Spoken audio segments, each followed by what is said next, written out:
Merry Christmas. My Christmas episode was not prepared. There is no time. I have to push the button.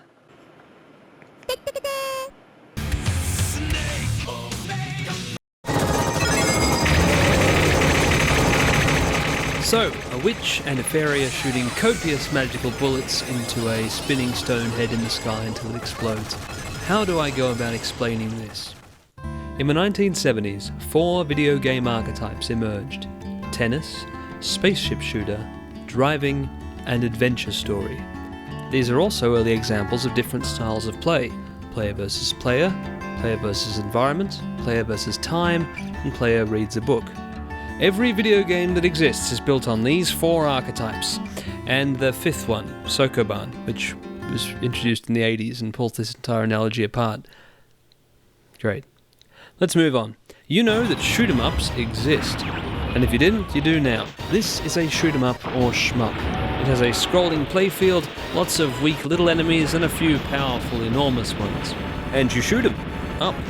But what if you were to take this shoot-em-up gameplay outside the confines of military science fiction and place it in a fantasy zone where the player character was a living aircraft with cute little feet? Well then, it plays the same as a shoot-em-up, but it's cute. A cute-em-up. And that's where Cotton comes in. This pioneering cute-em-up series spanned 6 games from 1991 to 2000, and then lay dormant for 20 years until a sudden massive resurgence on the series' 30th anniversary saw Cotton Reboot, a new game Cotton Fantasy, and 4 of the older games ported, all in the space of 1 year, with more new Cotton content since then and yet more games still on the way. Now let's get on with it. G'day there, I'm SnakeOfBacon, and this is my review of Fantastic Night Dreams Cotton Reboot for PlayStation 4. Now here's the story. ある日のこと、突然闇の波動が光のプリズムを狂わせ、世界中の光を吸い込み始めてしまいました。それから夜の闇が続き、人々は眠ったままの朝を目覚めさせる方法がわからないまま、不安な生活を強いられていました。Well, this is a very dark scenario, and really bad for everyone on Earth, because it's so dark, about this dark, maybe darker than that, but no visual aid can truly explain it. In this scenario, I assume the sun still exists and is providing warmth to the Earth, for without that, the Earth would freeze in hours, but it's been enchanted to produce almost no visible light, which is also very bad for the Earth.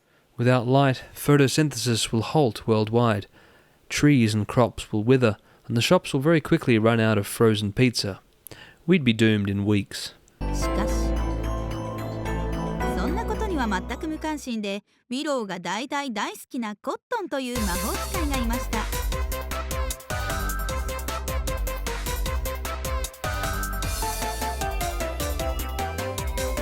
お願いです、助けてください。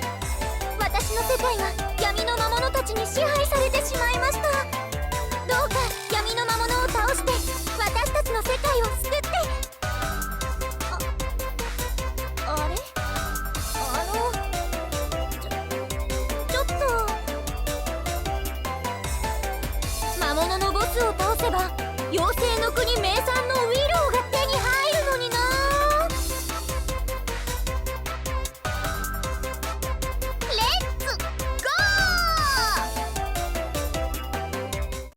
Cotton's less unreasonable than she seems. Would you go on a dangerous mission to save the Earth just because someone asked you to?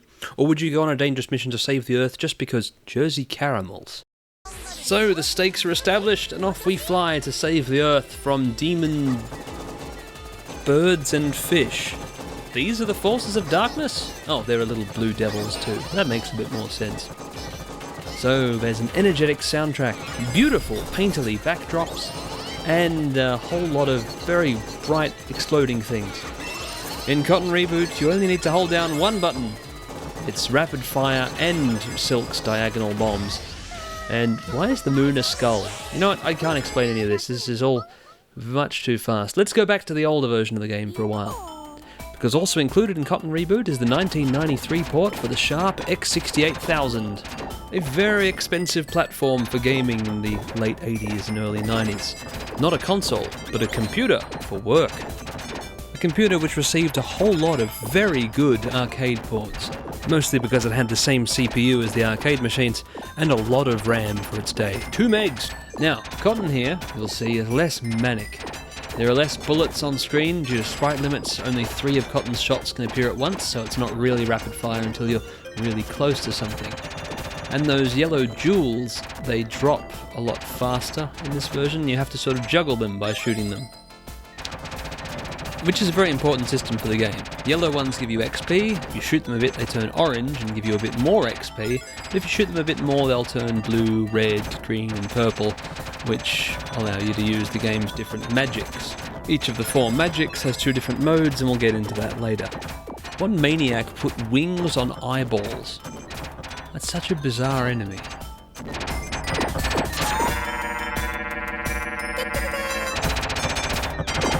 Okay, horrifying laser Mike Wazowski is also a strange enemy and a very difficult one to deal with. In this game you'll face many unusual situations.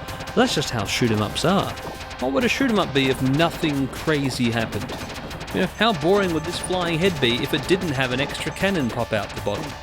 It all makes sense in the logic of the shoot-em-up and cute-em-up. The bosses will transform, they will turn red, they will explode, and when all is said and done, our heroes will drink tea that falls from the sky.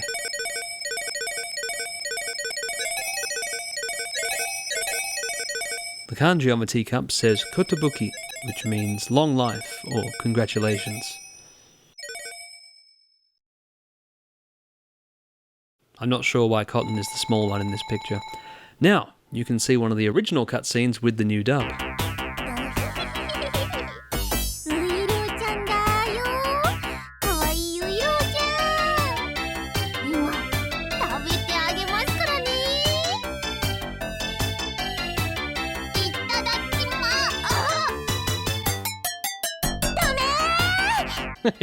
I really love the facial expression. Here's the remake version. Long story short, Silk says don't eat it now because if you collect all 7 willows it becomes a huge willow. You'll never see the word willow the same. In the second stage you can enjoy fighting a tree. Well, that's just the mid-boss. In the Reboot version it's listed as a tree ant, but I don't see any legs. Gee, those background trees are really kind of horrifying.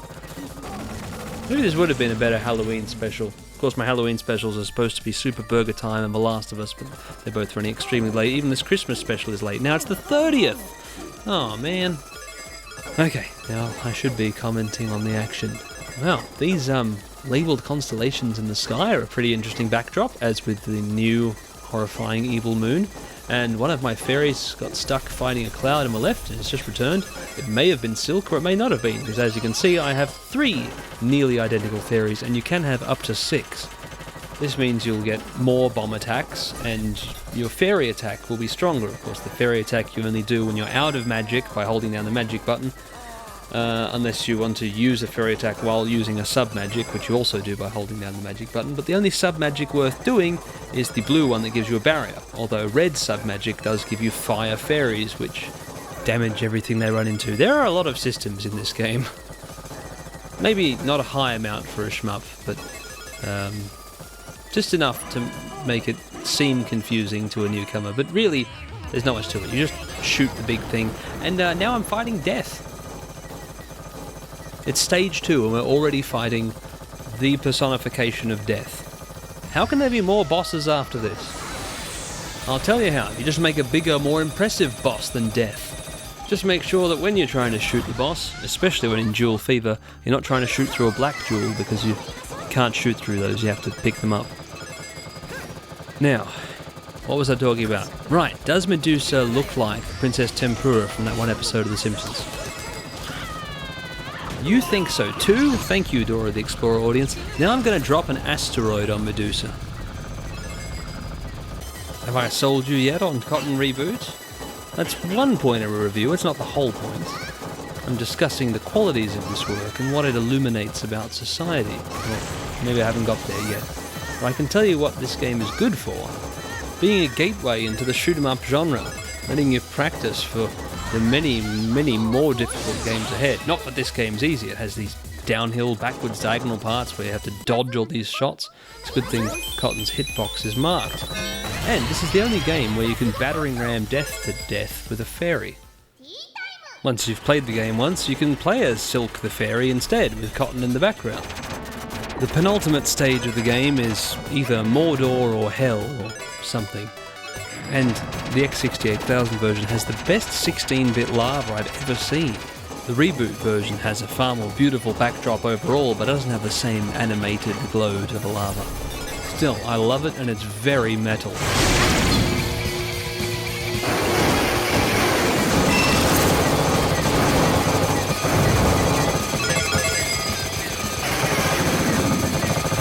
For a supposed cute-em-up, is that not the most heavy metal sight ever seen?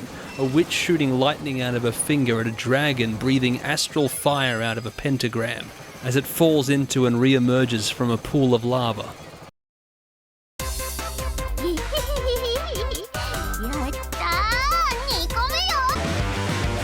Fairies ride and banish souls from the underworld. It's 2:36 a.m.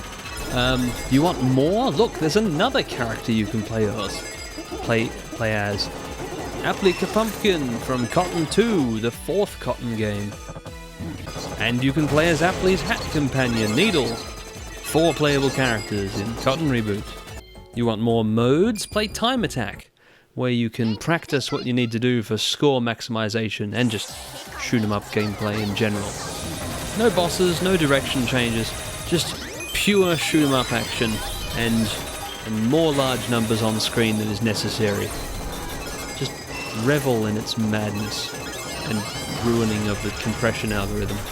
It looks really good live, but yeah, this stage background and these numbers are impossible on video.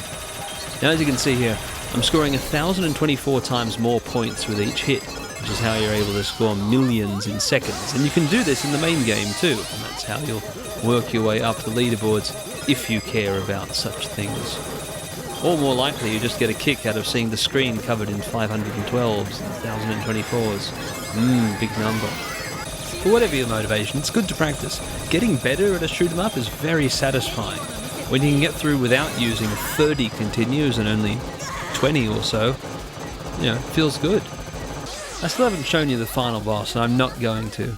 I think that's just a general rule with these things. We don't talk about final bosses. I will talk about this one though. I couldn't figure out for 4 playthroughs how to dodge that attack. 4 playthroughs. Then I worked out, oh no, hold on. You should just go low and forwards, and then the Cyclops jumps over you. Watch this, ready?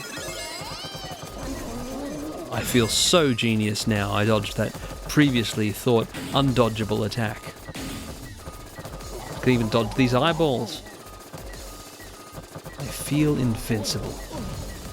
But all that's well and good, but the final boss is so much harder. I'm absolutely hopeless at that level. In conclusion, while Cotton Reboot may only be a simple shoot 'em up, and therefore, due to the limits of the arcades, only about 40 minutes long as is standard, you do get 2 different versions of the game and multiple characters, so that's at least 2 hours. I've played over 4, and then far over 4 hours making this video, and it has successfully indoctrinated me into the fandom. Actually, I played Cotton 100% first, but now I have all of them, so if you folks like watching Cotton reviews, I can review many more Cotton games. For now though, I must be off. Cotton Fantastic Night Dreams and Cotton Reboots are a fantastic little way to spend an evening or rainy morning. So thank you, cheers, Merry Christmas and Happy New Year to all the programmers, developers and artists, and you as well for watching. SnakeOfBacon signing out.